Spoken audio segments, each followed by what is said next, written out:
Hi friends, வணக்கம். Welcome to Sai Geetha's recipe. இன்றைக்கி நம்ம இந்த வீடியோவில் சிறுதானியத்தில் செய்த சாம்பார் சாதம் ரெசிபி தான் பார்க்க போகிறோம்.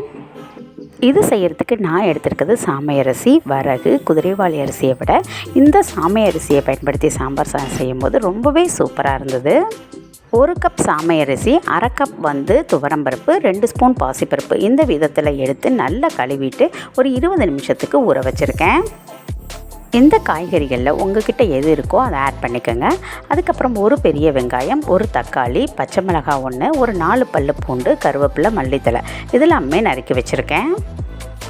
பெரிய வெங்காயம் சேர்க்கறதுக்கு பதிலாக நீங்கள் சின்ன வெங்காயம் வேணாலும் சேர்த்துக்கலாம். இது தாளிக்கிறதுக்கு குக்கரில் ஒரு 2 ஸ்பூன் அளவு எண்ணெய் விட்டுருக்கேன். எண்ணெய் சூடேன பிறகு கடுகு, உளுத்தம்பருப்பு, அதுக்கப்புறம் ஜீரகம் போட்டு பொரிஞ்ச பிறகு வெங்காயம் போட்டு வதக்கிக்கலாம்.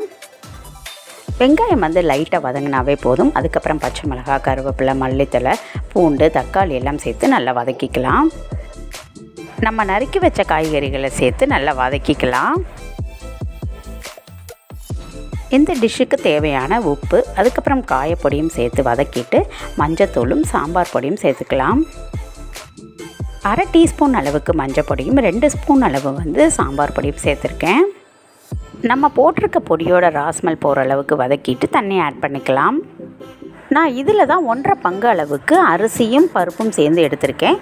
1 டம்ளர் அரிசிக்கு 3 டம்ளர் தண்ணி வீதம் நான் 4.5 டம்ளர் அளவு தண்ணி ஆட் பண்ணியிருக்கேன். மிக்ஸ் பண்ணிக்கலாம். நல்லா கொதி வந்த பிறகு தான் அரிசி சேர்க்கணும். இந்த ஸ்டேஜில் நம்ம இந்த 2 ஐட்டமாக சேர்த்தோம் அப்படின்னா இந்த சாம்பார் சாதம் ரொம்பவே டேஸ்ட்டாக இருக்கும். ஒரு சின்ன துண்டு புளி சேர்த்துட்டு நல்லா மிக்ஸ் பண்ணிவிட்டு அரிசி சேர்த்துக்கலாம். அதுக்கப்புறம் 1 ஸ்பூன் அளவு வெல்லமோ நாட்டு சர்க்கரையோ ஆட் பண்ணிக்கலாம். இந்த ஸ்டேஜில் உங்களுக்கு வேணும்னா நீங்கள் 1 ஸ்பூன் அளவு நெய் ஆட் பண்ணிக்கலாம். நான் நெய் சேர்க்கலை. இப்போ மூடி போட்டு க்ளோஸ் பண்ணிவிட்டு மீடியம் ஃப்ளேமில் ஒரு விசில் விட்டுட்டு 5 நிமிஷம் ஸ்லோவில் வச்சுட்டு ஆஃப் பண்ணிக்கலாம். இப்போ ஓப்பன் பண்ணி பார்த்தோம் அப்படின்னா சூப்பரான சாம்பார் சாதம் நமக்கு ரெடி ஆயிடுச்சு. மில்லட்டை கண்டாவே தெரித்து ஓடுற குழந்தைங்களுக்கு இந்த மாதிரி செய்து கொடுத்து பாருங்களேன், ரொம்பவே விரும்பி சாப்பிடுவாங்க.